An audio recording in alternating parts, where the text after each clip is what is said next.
Bendiciones, amigo y amiga de YouTube. Bienvenido a su canal. Habla el pastor Marlon Castillo de Costa Rica. Hoy vamos a continuar con nuestro estudio La Trinidad a la luz de la Biblia, parte 3. Vamos a continuar. Vamos a poner delante del Señor este estudio. Padre, en el nombre precioso de Cristo, te damos a ti la gloria, la honra, el poder y la majestad. Eres bienvenido, precioso Espíritu Santo de Dios, a este estudio. En el nombre de Cristo Jesús. Amén. Vamos a continuar la Trinidad, parte 3. Le invito a que se suscriba a este canal, active la campanita para que cada vez que yo suba un estudio YouTube le informe a usted de todos los estudios que subimos aquí en su canal. Tenemos más de 100 videos para su bendición. Espero en el Señor que estos videos sean de gran bendición para su vida. La finalidad es que juntos crezcamos en el Evangelio de Cristo. Que el Señor me lo bendiga. Vamos a continuar. He aquí, vemos que Jehová habla como Dios y se refiere al Señor. Que Jehová dice que Él es delante de mí. Ahora, o sea, es Dios revelándose a sí mismo en una pluralidad de personas. Es muy importante entender, y voy a ir muy despacio con este estudio de la Trinidad, amados, porque yo quiero que a usted le quede bien claro este concepto. Puesto que la Biblia, es una revelación progresiva. La Biblia es una revelación progresiva que Dios dio más y más información con cada libro que Él agregó a la Escritura. No quiere decir, amados, que Dios nos revela todo el tiempo. Porque yo he escuchado personas, Dios me dio una revelación nueva. No, amados. Yo tengo un lema, no inventemos lo que ya está inventado. Ya todo está aquí en la palabra de Dios. No hay que inventar lo que ya está inventado. Es un lema mío, no necesito la Biblia, y una vez aclaro. Amados, yo he escuchado gente que dice, es que Dios me dio una revelación nueva, pero tenemos la palabra de Él. Entonces, amados, ¿qué significa eso? Amados, que lo que quiere decir aquí es que en cada libro que usted va leyendo de la palabra, Dios siempre le va a revelar algo nuevo. No sé si a usted le pasa que usted lee Génesis y dice, voy a volverlo a leer, y aparece algo nuevo, y usted dice, qué raro, yo leí Génesis, lo leo otra vez y aparece algo nuevo, porque Dios va revelándonos cada vez más y más a través de su palabra. Entonces hay que tener mucho cuidado con esos comentarios de que Dios me dio una revelación nueva. Cuidado, amados, todo ya está en la Biblia, no hay que inventar lo que ya está inventado, es un lema mío. Entonces, amados, ve qué interesante. Podemos esperar una revelación más completa de la Trinidad en el Nuevo Testamento, y esto es exactamente lo que encontramos. La Trinidad se ve en detalle en el Nuevo Testamento.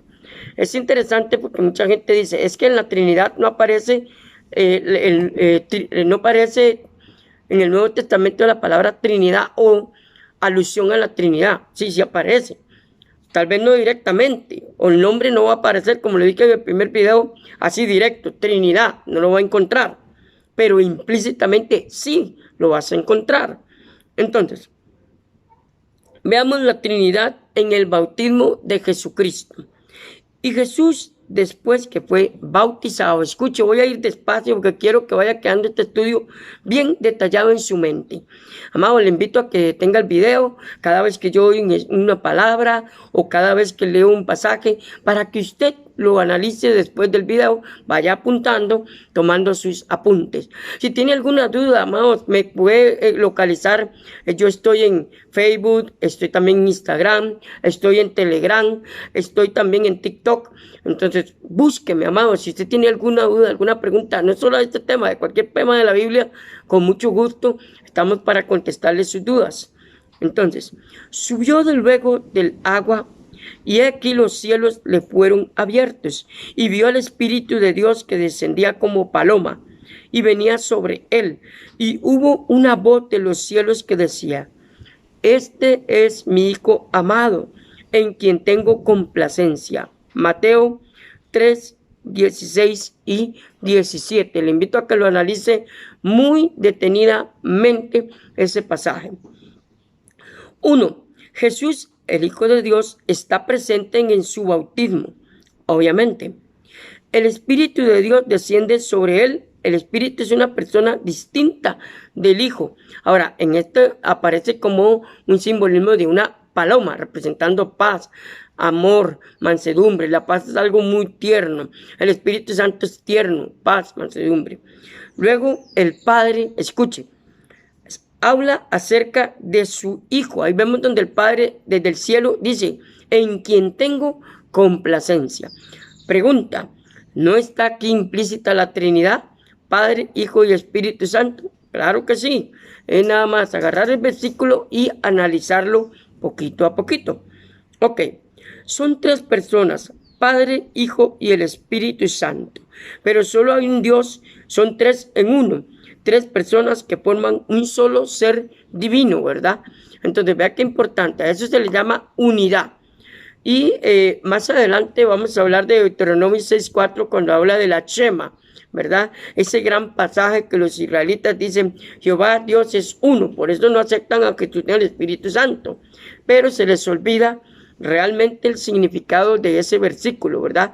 Que habla de unidad en pluralidad, que si usted lo estudia en un diccionario teológico o griego, va a encontrar ese significado. Pero ¿qué pasa? Lamentablemente muchos no han estudiado ese concepto y se les va.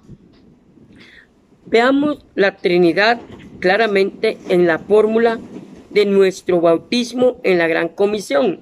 Ok, otro pasaje de la palabra que nos enseña la Trinidad. Ok, voy a leer despacio. Por tanto, id y haced discípulos a todas las naciones, bautizándoles en el nombre del Padre, del Hijo y del Espíritu Santo. Amados, una pregunta que hoy está por todo lado. Una pregunta que siempre me hacen al privado. Marlon, ¿por nombre de cuál tenemos que bautizar? Muchos dicen que solo en el nombre de Jesús. Otros dicen que solo en el nombre del Padre. Señores, la Biblia es muy clara. En el nombre del Padre, del Hijo y del Espíritu Santo. Ese es el bautismo bíblico. Es el bautismo que el Señor nos dejó. Entonces, no hay donde perderse. Pero ¿qué pasa? La gente quiere decir solo en el nombre de Jesús, solo en el nombre del Padre, solo en el nombre de tal. Amados, la Biblia es muy clara. No hay donde perderse. Entonces, enseñándoles que guarden todas las cosas que os he mandado. Me disculpo por el sonido externo, ya no puedo hacer nada con los perritos. He aquí, yo estoy con vosotros todos los días hasta que el fin del mundo. Mateo 28, 19 a 20. Aquí vemos en este versículo otra vez implícitamente el Padre, el Hijo y el Espíritu Santo. Ok, vamos a continuar.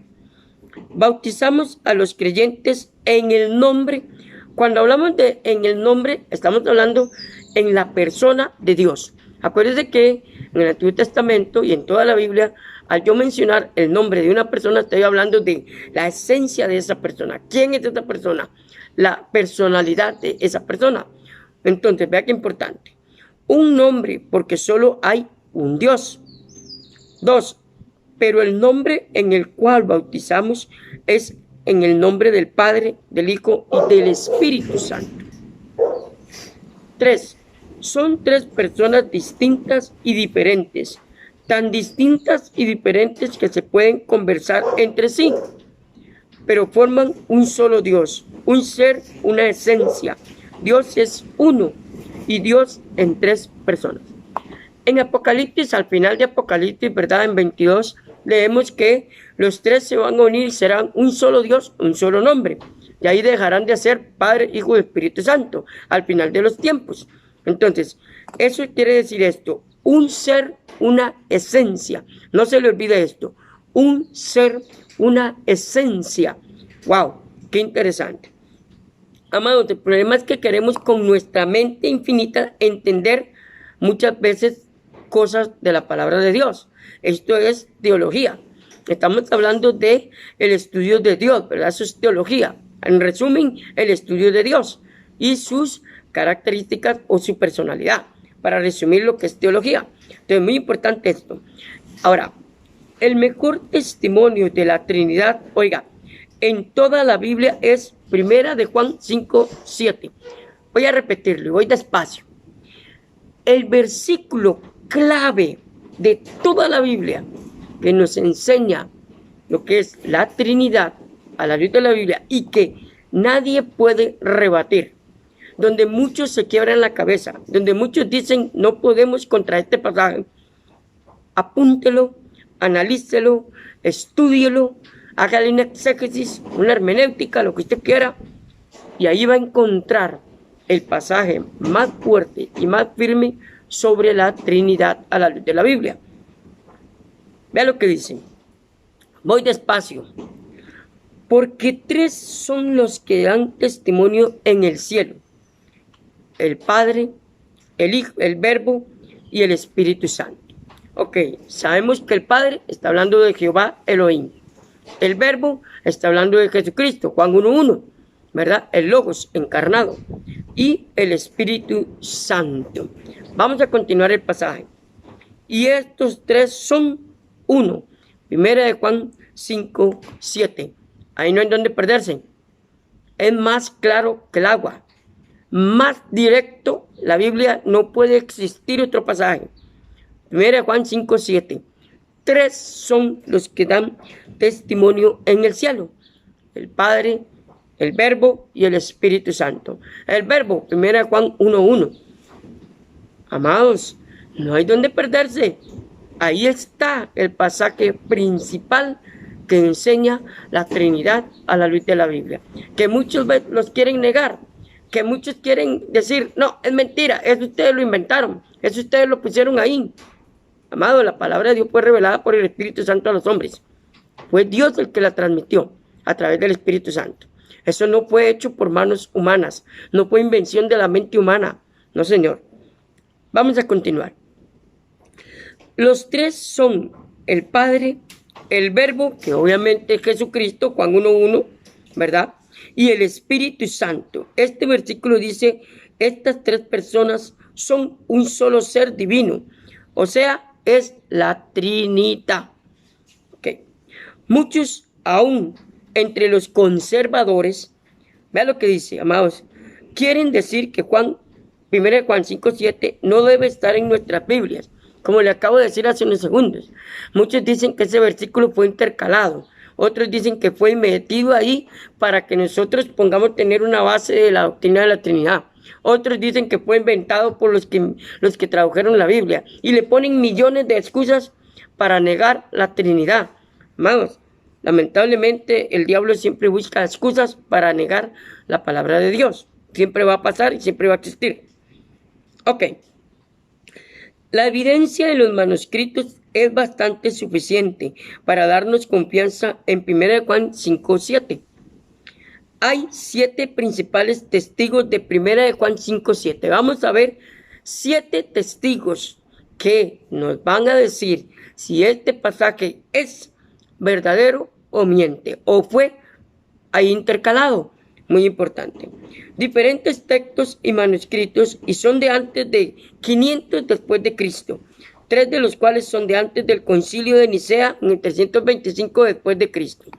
¿Qué era el Concilio de Nicea? En el Concilio de Nicea fue donde se empezó, amados, allá en aquellos tiempos, ¿verdad? Se empezó a tratar el tema de la Trinidad, de la divinidad de Cristo, a tratar del Espíritu Santo, y ahí se sentaron las bases de lo que hoy conocemos nosotros como la Trinidad y la divinidad de Cristo, en el Concilio de Nicea, en el 325. Los concilios eran donde se reunían todos los grandes estudiosos de la Biblia, traductores de la Biblia, maestros de la Biblia, gente que conocían los originales, y se reunían. Eran, digamos, un ejemplo, una reunión de 300 eruditos bíblicos donde se sentaban a analizar las bases doctrinales que usted y yo tenemos hoy, gracias al Señor y a ellos. Entonces, vea qué importante. Primera Juan 5:7 se hallan los siguientes textos antiguos. Escuchen. Aquí vemos los 7 fundamentos históricos, ¿verdad? de 1 Juan 5:7. Ahí es donde usted va a decir si eso fue inventado, si eso fue intercalado, si eso fue que nosotros lo agregamos. Ok, primero, el siriaco antiguo es una versión Biblia muy antigua, ¿verdad?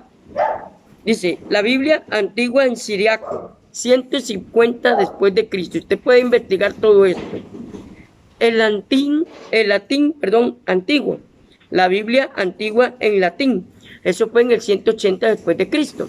Ahora, algo que quiero recalcar. Acuérdense que las fechas bíblicas no son exactas, ¿verdad? Son tentativas, son fechas, digamos, llamémoslo así, como casi exactas, pero realmente no son exactas, ¿verdad? Ninguna fecha bíblica es realmente exacta. Y una vez aclaramos. Acuérdense que el calendario todavía no existió hasta siglos después, ¿verdad? Entonces son fechas que los grandes estudiosos de la Biblia le pusieron, ¿verdad? Para hacer más o menos una escala histórica, pero realmente no se sabe si es esa fecha exacta, pero son fechas casi exactas, casi, ¿verdad? Hay una reclamo. Los escritos de Cipriano, ¿se acuerdan Cipriano, verdad? Que fueron los grandes escritores de la palabra, 250 después de Cristo. Los escritos de Priscilian y Pitanasius, nombres muy raros, ¿verdad? En el 350 después de Cristo. El concilio de Cartago, que se llevó en el 415 después de Cristo. Amado, todo esto usted lo puede investigar en historia eclesiástica. Le invito a que busque historia eclesiástica. Lo va a encontrar también en los libros de Josefo, de Eusebio y otros historiadores bíblicos, ¿verdad? Y también extrabíblicos, ahí aparece. En 4 Biblias diferentes de los valdeses, en el 600 al 1400 después de Cristo, aparece 1 Juan 5:7, dando fundamento a este pasaje. En el manuscrito minúsculo número 88 del siglo II, en el manuscrito número 61, oiga, de 1519 después de Cristo, el código Warbanés, es que el nombre es muy difícil decirlo, ¿verdad? Un texto griego lo contiene. Otro, el código 88, lo tiene en las notas marginales. Entonces, vea qué interesante. Además, si se quita 1 Juan 5:7 del pasaje, la gramática no funciona. O sea, si yo quitara, o usted o cualquiera quitara 1 Juan 5:7, no calzaría en el orden del contexto bíblico, en el orden del pasaje bíblico. ¿Por qué? Porque acuérdense que cada pasaje lleva su orden de escritura. Entonces, los grandes traductores, los maestros de la Biblia, los que tradujeron la Biblia y los pergaminos de las copias originales, ¿verdad?, que existen, ellos sabían que no podían quitar 1 Juan 5:7, no calzaba en todo el texto y el contexto del pasaje. Entonces era imposible pasar por alto ese pasaje. Entonces, en los textos griegos, en 1 Juan 5:6, el espíritu, agua y sangre se tratan como neutrales, ni masculino ni femenino. Voy a repetir, porque más adelante voy a explicar esto. En los textos griegos, escuche bien, en 1 Juan 5:6, espíritu, agua y sangre se tratan como neutrales, ni masculino ni femenino. Son unas palabras neutras. Vea qué importante. Pero en el versículo 8 se los tratan todos como masculinos. Si se quita 1 Juan 5:7, la gramática no funciona porque un masculino no puede referirse a neutral. O sea, según la gramática, debemos ver las palabras tratadas como neutrales también en el versículo 8 del tema o el texto que estamos tratando, 1 Juan 5:7. Entonces, el versículo 7, vea lo que dice. Soluciona el problema porque la palabra espíritu, que en griego significa ruach, ¿verdad?, aliento de vida, y la palabra espíritu tiene varias connotaciones en la Biblia, pero en este representa aliento de vida o espíritu, es personalizada. Entonces se vuelve masculino. Por lo tanto, en el versículo 8 vemos el cambio de neutral a masculino. Acuérdate que esto es griego. habría que estudiar griego para poder entender bien esta parte, pero así por encimita nos damos cuenta del valor gramatical que tiene 1 Juan 5:7 dentro del texto. Es imposible sacarlo de la Biblia, es imposible sacarlo del texto. Entonces es muy importante tener esto en claro. Amados, si Dios lo permite, continuamos en el próximo video. Amados, la próxima parte de este estudio, la Trinidad a la luz de la palabra de Dios. Que el Señor le bendiga. Un abrazo a la distancia. Bendiciones. Un abrazo a la distancia.